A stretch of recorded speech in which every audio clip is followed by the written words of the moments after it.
Welcome, everyone, to Bridging the Gap podcast, or BTG pod, as we like to call it around here at LCMC, Literacy Council, Montgomery County. I'm here with a very special guest who we will introduce in one moment. If you are joining us, just as a moment, a little bit of housekeeping. If you're joining us by YouTube, we thank you so much for doing that. Please check out our website, btg.community. It'll be in the description. That is a website where we not only house the audio version of this podcast, but we also do announce events that are coming up that run parallel to this. We have a community series called Bridging the Gap as well. That's a little more specific to the Maryland community, and we take up a different subject and use a book or a work of fiction or nonfiction to really talk about some of those themes. So a lot of times this reflects the communities that we serve. So recently we've had conversations about Black community, Latino community. We had a really interesting conversation recently about the Muslim community and some of the challenges it has faced. And in February, we'll be doing a conversation about recent issues around violence towards the Asian American populations, and talking about how education is playing a role in trying to work against stereotypes to educate folks. Really kind of trying to put an emphasis on the education part in adult education, since a lot of the work we do is community oriented. But today, my friends, we are going to be talking to Anthony Featherstone, who runs Workforce Montgomery, which is our local employment agency. I'm going to use layman's terms, but you can definitely use the more specific language to your work. Anthony I'm going to let him talk about who he is and how he's gotten here in a moment. But one thing to say, if you've noticed this podcast recently, and which aligns with our work here at LCMC, we've been talking a lot more about employment and more overt about it. Adult ed is chartered to do workforce development, especially work readiness. And then we try to connect and plug in to folks like Anthony's group so that they can actually place people. It is part of our work to do that.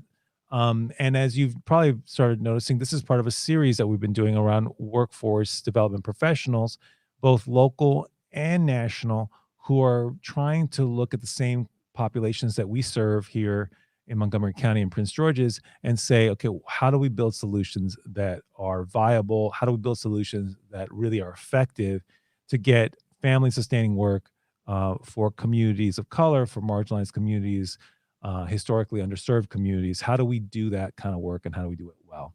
And with that, Anthony, I'm going to turn it to you. Anthony, tell us a little bit about yourself, and how do you end up here in Montgomery County leading Workforce Montgomery? Yeah, sure. And first, Gabe, thanks for having me on the show. Of course, I'm a fan, and we're a partner of the Literacy Council, so this is super exciting. No better way to end the week, right? Me personally, I've been in workforce development my entire career, almost 15 years. It sounds crazy to say that out loud. And I've been with WorkSource Montgomery as the executive director for almost a year. I think it was a year ago to this day we did a podcast together, and I couldn't make the announcement. So I'm proud to come full circle and say I'm almost a year into the job, and that things are going well. I think my background is in workforce. Of course, I've worked in several different states, up and down the Eastern Seaboard. As far west as doing a little bit of work with programs in Vegas and so on. Have seen the work from a lot of different vantage points. Have worked with human service programs such as SNAP, TANF, non-custodial parents. But the brunt of my work has been with the public workforce system with WIA and WIOA programs. I won't bore you to death with workforce acronyms today. Was looking, for a next step, was looking to embark on the challenge, and the job at WorkSource Montgomery came about. Economic recovery is something that's at the forefront for every organization, at every different level. And this was an outstanding opportunity to make an impact on Montgomery County residents and local businesses. So we've been in the saddle for about a year as the new WorkSource Montgomery. We've gone from a team of 8 to a team of 40 plus, and we have a lot of exciting partnerships, a lot of exciting programs going on. And I'm excited. And let's talk a little bit about some of those programs today. So let's talk a little bit about the challenges to start. right? So you are in charge of a group that works to get people employed. And obviously, you take everyone who's coming to you who needs a job. But I guess the question is then, how do you do programming? And I know that historically, we don't want to talk about the old workforce Montgomery, but just for context, right? I think some people, and I probably would include myself, some people have thought that the program before you got here was um, a little too caught up in trying to get the easy people, like the people who are like the mid-career shifters, the overtrained but employed folks to get. No, that's not to say that obviously those people need work too, and we want them to get their family sustaining work like everyone. So there's no put down in that, but not at the expense, right, of trying to build a ramp, as it were, for those folks who need to upskill, who need to go from where they are to get ready for that job, right? So I guess I'm just kind of curious, like, what are your when you came on taking the job a year ago, how are you've done a lot of work to try to restructure things and to rethink how you're going to do that. How are you going to be the employment agency for everyone in this county as opposed to just the people who are already ready to go and you're just kind of just doing that last final push? Can you talk about that a little bit? Yeah. So I've heard that theme that Worksource Montgomery only serves a certain clientele, and you hit it on the head. We serve all Montgomery County residents, whether you're unemployed, underemployed, or you could be gainfully employed looking to crosswalk. We're going to serve you all the same. So, we heard it to the extent that there had to be some face value to it. So what we did, we took a three-prong approach. Number one, we had to look at the data. And we looked at the data and we saw that what folks were saying, exactly what you said, was actually true. And we were not making an impact. We were not marketing and creating awareness in the communities of color that really need our services and are extremely under resourced. So the data proved that we needed to do more. So we implemented a community impact program, which includes two full-time employees, in which their job is to be in the community every day, all day, developing partnerships that are smart with community-based organizations, with faith-based organizations, housing associations, and so on, to make sure that the community is aware of what we do, where we do it, and how to access our services, and cut through some of the red tape that's usually associated with federal programs.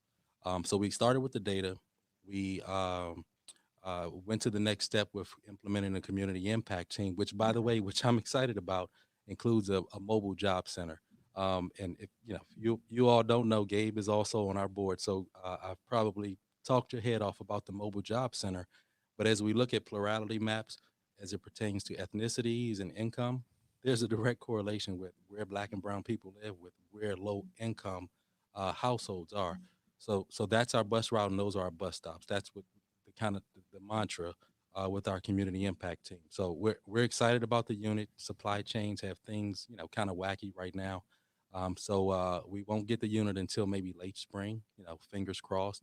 But once we get the unit, we'll be able to go out into those communities, because brick and mortar centers are great, but we know that brick and mortar centers in a large county still does not completely solve logistical issues. So we want to get the mobile unit out into the community 7 days a week, hopefully.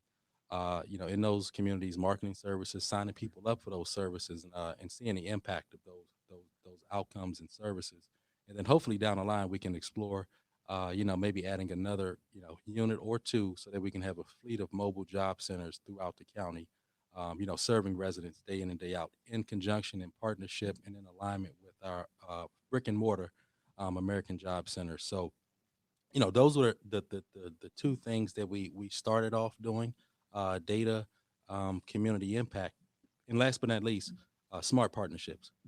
I think the misnomer is that WorkSource Montgomery, as the lead, is the expert in serving all populations, which is quite frankly not the case. I look at it as like a point guard on a basketball team. Sometimes we need to call different plays. Sometimes we need to put people in different spots for success.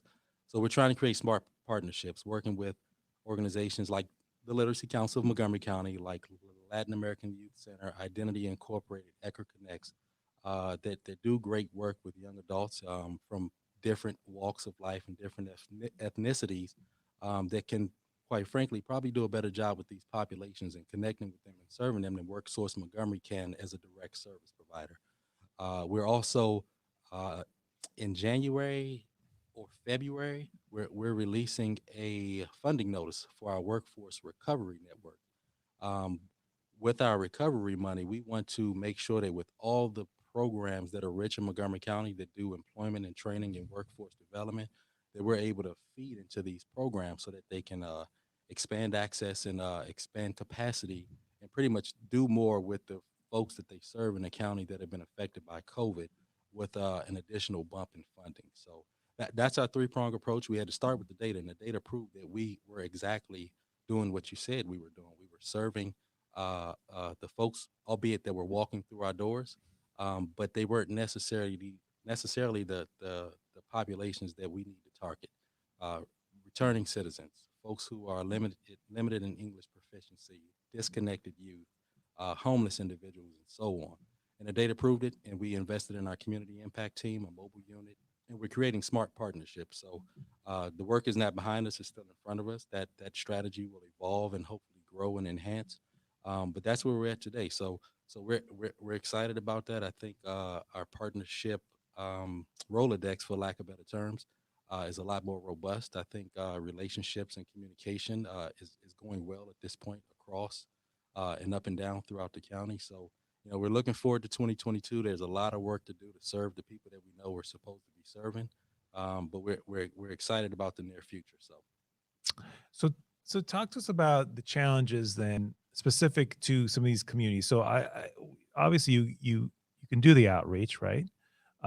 You want them to be aware of you, but then once they're in front of you, what are some of the challenges that you see from your standpoint, whether or not, to your point, whether or not Workforce Montgomery is the one to uh, overcome that challenge or help the client or the student overcome that challenge? It may not be, maybe it's a partner, but what are the some of those challenges that you're seeing that get in the way of getting those folks ready to work?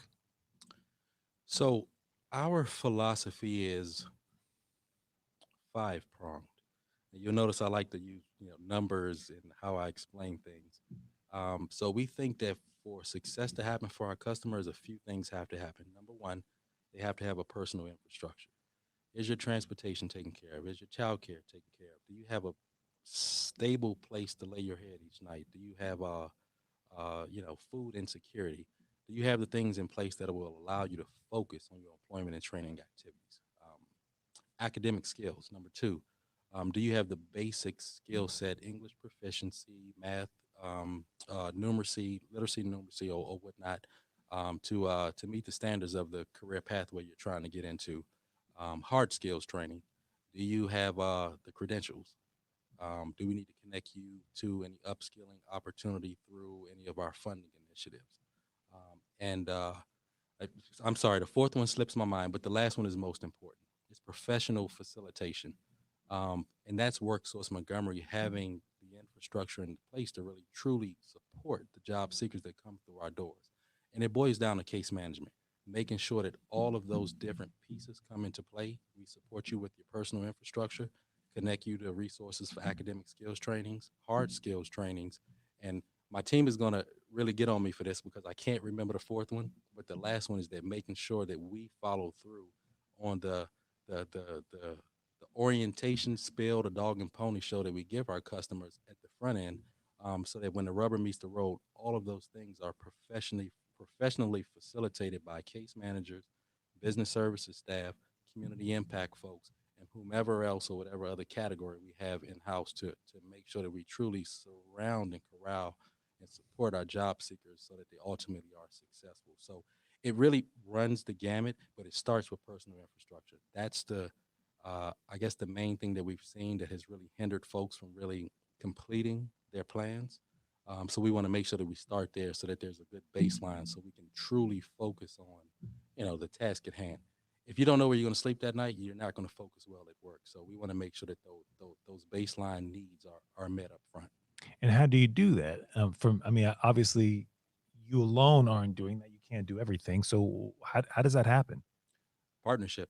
It's a program rich county. So we have great organizations like Interfaith Works, who works with individuals that are homeless. The Literacy Council of Montgomery County, of course, that can help out with basic skills, English literacy skills, and everything else that you do. So it's realizing what we specialize in and realizing what we do not specialize in, and filling those gaps with partnerships. And partnerships are great, but they're only as great as the system of of the handoff that occurs. Is it a cold handoff where I say, "Hey, Gabe, here's a customer, and I'll see you later," or is it a warm handoff where we truly try to integrate our two systems to support together whatever their endeavors are? So, I think we do things well as far as providing transportation support, financial support when it comes to child care. We can take care of fees related to education and employment. But I think if there are more serious barriers, things that we necessarily don't focus primarily on, we want to make sure that we bring partners in. And our American Job Center is a one-stop shop. So we have the Department of Rehabilitation Services in the building. LCMC is a partner. We have the Maryland Department of Labor. We have Health and Human Services. We have the United Way, who does financial literacy coaching. We're looking to onboard a mental health provider because we know the pandemic is real and it has real effects on the mental health of our job seekers and residents, and many other people as well. So, it's a matter of us looking and figuring out what we specialize in and what we don't, and then filling those gaps with smart partnerships, with integrated systems, so that we can truly work together with warm handoffs. Do you want to give us an example? I know in a minute we're going to talk about our IT partnership, and we'll get to that in a minute. But maybe besides that, though, is there an example of a recent initiative where you can say this partnership is something that Worksource needed to make sure that the our clients were served, especially the clients who are struggling? Because I'm imagining, right, that if you've got folks who are to use your examples, right, don't have a home, food insecure, right, or they've got a home but they don't have childcare, right. These are not things that are easily taken care of. It's not like tomorrow you're going to get it done. So I guess a question I've got is there a partnership that you can think of where you've thought to yourself, okay, I know these folks, I can't serve them just yet, but if I can get that infrastructure set for them, I could. Like, can you think of something that can you name one that you have? And if you can't, it's fine. But just Yeah, no, I think I appreciate that question. It's a really good question. The first that comes to mind, because I think we have a few, um, is our brand new MoCo Yes program that's in partnership with LAYC and Identity Incorporated. We took a look at the data as far as who we were serving in our out of school youth program, which is for youth that are 16 to 24, primarily 18 to 24 year olds that are not in school and not working. And we looked at the demographics, and we said we have to do more in communities of color. And we looked at the track record of Identity Incorporated as well as the Latin American Youth Center, and we said that with their credibility in certain communities and with their their history and their infrastructure and their knowledge, we have to partner to to have them kind of edify our 18 to 24-year-old youth of color in particular in Montgomery County. So I think that's the first that comes to mind. It was a labor to shift from one provider to the next, but I think we're already making inroads as far as the amount of folks that we're able to bring into the program, folks that are connecting to training, folks that are being supported on a barrier remediation level, and the demographics, the data looks a lot different as far as where the presence is and what those individuals in the programs, what they look like, which languages they speak, and so on. So we have a few, but I'll start with that one because it's one of our largest partnerships that'll ultimately affect 100 plus youth in the county in 2022, probably by the middle of 22. So we're proud of that partnership, and we're looking forward to them doing a lot of things that we weren't doing in the past at Worksource Montgomery. so what do you how do you do it though? Like if you've got a client, right, who let's say they're English language students or they're GED students, right? And they need a job, they want a job, they feel like that's a job that requires that GED, let's say. So the GED is as everyone knows, right, that's a high school equivalency, meaning it's just as hard as going to K-12, right? Yep. And you have to take those 4 tests. There's no way around it, right? But this person's locked out of that job until they get there. So we're looking at a year, 2 years, maybe even more depending on how far behind the student is or the client is. W- how does WorkSource Montgomery see those students who are 3 years out from their job goal? What does an employment agency say to them? Like, I guess maybe, and this is more of what do you, Anthony, feel like WorkSource should or can say to them? So there's a process. Number one, it starts with engagement. It starts with a conversation, figuring out where they are so that you can identify if you're 3 years or whatever from certain goals and developing a solid plan. So I think in a situation like that, there's a few things that we do. We would make sure that we connect that individual to a GED program so that they can work towards that goal of getting their GED, and we look at what their career goals are, what that job is. And maybe they can't get that job now, but there's some things that they can do while they're getting their GED to progress towards that end. Whether it's professional development workshops, whether there's another job, maybe not directly related, but in the same space of the job that they want to get, so that they can build some connections within that employer or within that industry. Build a reference list. Get a first person perspective of what that job actually does that they're trying to get into. So they have a better vantage point once they get their GED, and are ready to actually apply for that job. We'd make sure that they get into a program so that they can get the GED. But in the meantime, there's a lot of things that we can do. We don't want you to just wait for 3 years. If you want to, I don't know, if you want to get a registered nurse, that may not be the best example. Then we may want to start off with CNA, GNA while you're working towards getting the remedial skills that you need to qualify for certain BSN programs or whatever the case may be, so that you can be around registered nurses, so that you can know what they do day in and day out. You can build some contacts so that it's all about kind of, it's not all about who you know, but who you know and who can provide a reference or call within their network. Makes a big difference when it comes to employment searching. So that would be our process. um, and there's a variety of programs that we could either enroll or not enroll in, to make sure that they get a case manager that can work with them. I would guess say shoulder to shoulder, for lack of better terms or whatnot. But that would be our process in a nutshell, is to make sure that we understand the long term, but we develop a short and intermediate goals so that they get that job long term. And a lot of it, speaks to partnerships, because with the GED training and literacy training, we don't actually do that in house. But that's one of the partnerships we want to hopefully bring to our American Job Centers.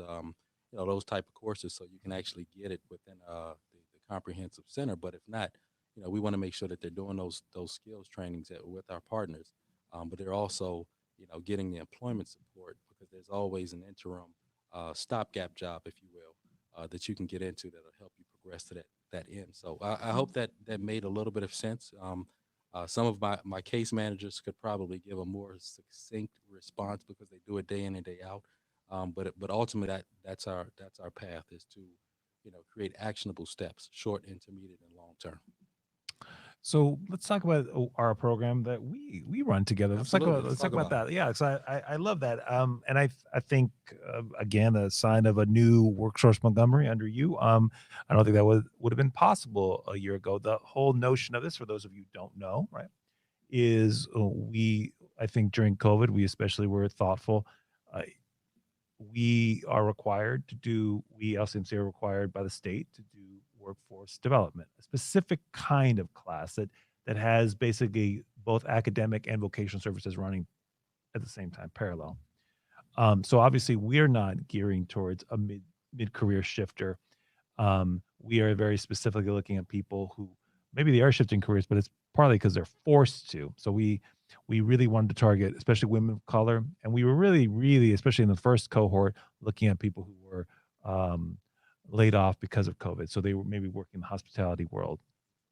And we do see a lot of that. Now I know, and hopefully the hospitality world is trying to build up again and hiring again. But those folks were getting laid off, and so and instead of necessarily going for a job, uh, um, uh, a sector of work where a lot of women, especially, are placed, which is CNAs, we've kind of wanted to see, is anyone interested in this community in IT work? Because I do think um, especially I think with black and brown, if we're just going to be very blunt about it, I don't always think that people think IT black and brown communities. I just don't know if people are necessarily thinking that way, even in the IT field. And so our hope was, well, can we build a ramp, right? That that extends to those communities, that makes sure that they are aware that this is possible, because that's what we hear, right? We heard a lot of folks saying, well, but those communities may not be interested. Of course, that's a question of, well, were they made aware that it's possible, right? Why would you be interested in something if you didn't think it was possible, or if no one exposed you to it, right? So the whole idea for us is to say, okay, how do we create a program that not only exposes communities that are often overlooked for these jobs, and then build an infrastructure? And obviously, we can only do so much, right? We can take people up to high school proficiency. Um, m- and while we're doing that, we need the certifications for IT. It's a very technical profession, right? So there's multiple certifications you can get, that kind of, you stack them to get a better job. So we decide, okay, we're going to start with the very first lowest level IT certification that's nationally accepted, and then we needed a partner, and that's where we look to you, and you graciously have extended a partnership. And so let's just talk about what that structure is like. So for us, we get the teacher, we get the curriculum, both in IT and either ESL or GED, depending on what this track the student's on. We get them that first credential, and then we send them to you all. And then what are you guys doing now with what's that next step for them? Yeah. So let me just back up for a second. The fourth part to that puzzle was soft skills. Ah, So, okay, okay. which is one of the most essential skills, right? So, let me redeem myself on that one. But so I think that that program is exciting. I think one that we need to take on the road and do presentations at conferences and so on about, because I think it's a great model where you have an adult literacy provider, you have a training provider, you have your local workforce board, and you have industry ultimately, that are working together to work with populations that you necessarily don't think about. And I agree with that when it comes to IT. And I think the data shows it, and I've also experienced that anecdotally. So when we get those folks, um, after they've done their English literacy skills, their basic IT skills, we enroll them into our EPIC program, which is a regional partnership with Prince George's County, Frederick County, and a few other workforce areas in the state of Maryland, in which they will train with MedCerts to become a IT help desk administrator. It's great because it's self-paced online learning, but you all have committed to the instructor, as you mentioned, so it's a hybrid program.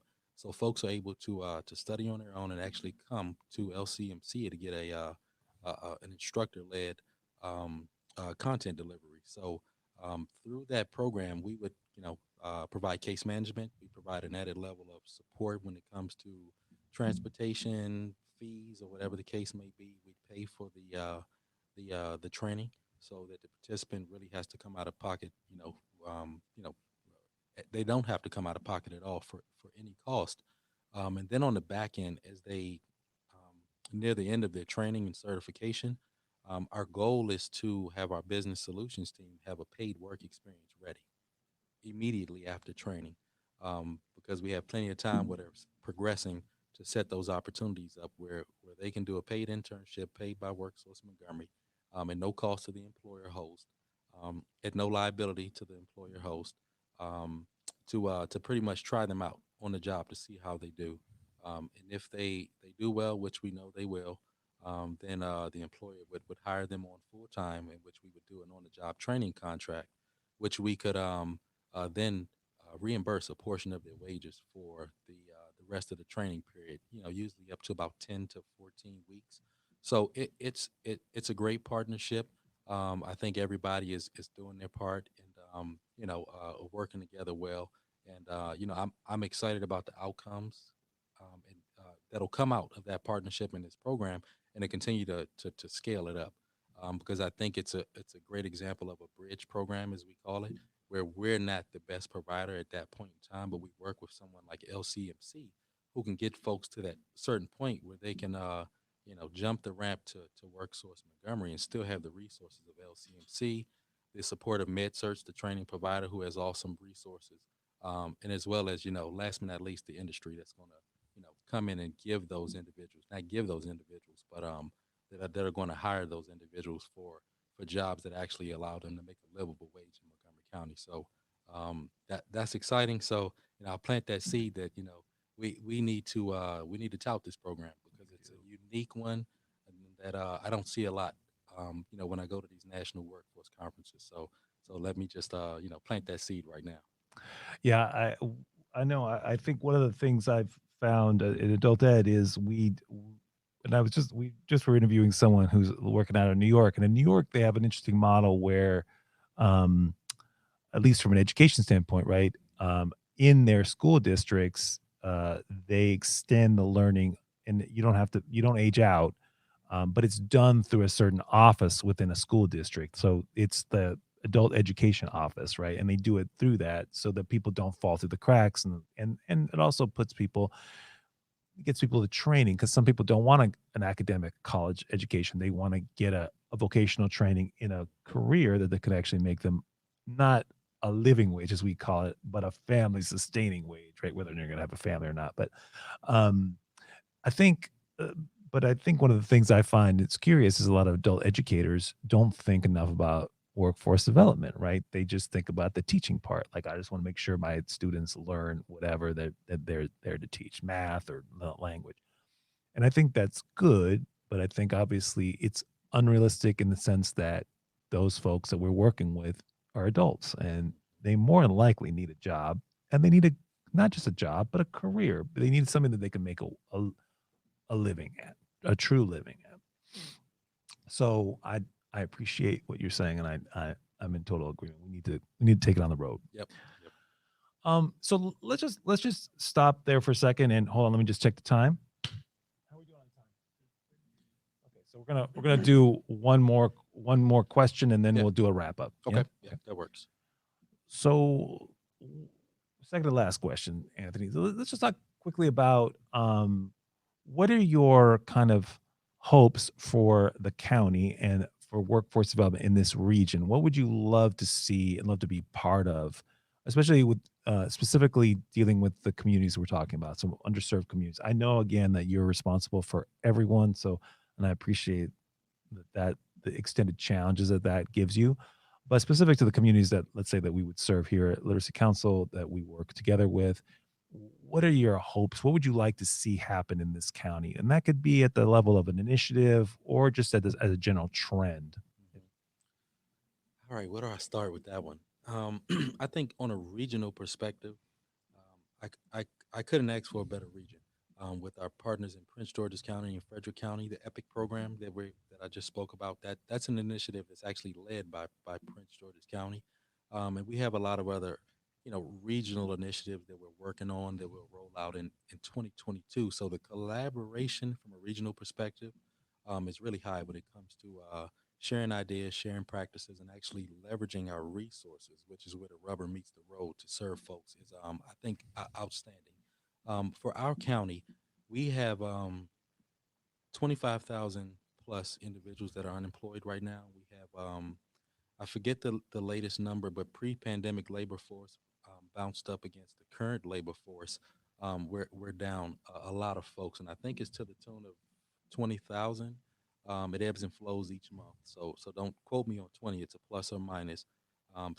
Our goal for the county is to make sure that we have a system um, that includes all of these different community-based, faith-based organizations, partners within the American Job Center network that are cohesive, that are collaborative, that are communicative, and that leverage and braid resources and funding as much as possible to make sure that our job seekers those individuals, unemployed and underemployed, have the resources and support that they need. So um, that's our primary goal, is to create a true system, right? And we're doing a lot of things to move toward, system building in the future. But I think, when we look at those numbers, we want to make sure that we can re-engage as many folks in the labor force as possible, because we know that the pandemic has created a lot of discouraged workers, folks who have maybe given up due to circumstances or so on. We don't know every individual case, but we want to re-engage those folks in the labor force, and we want to train them if they need training, and we want to help them find employment if they need employment.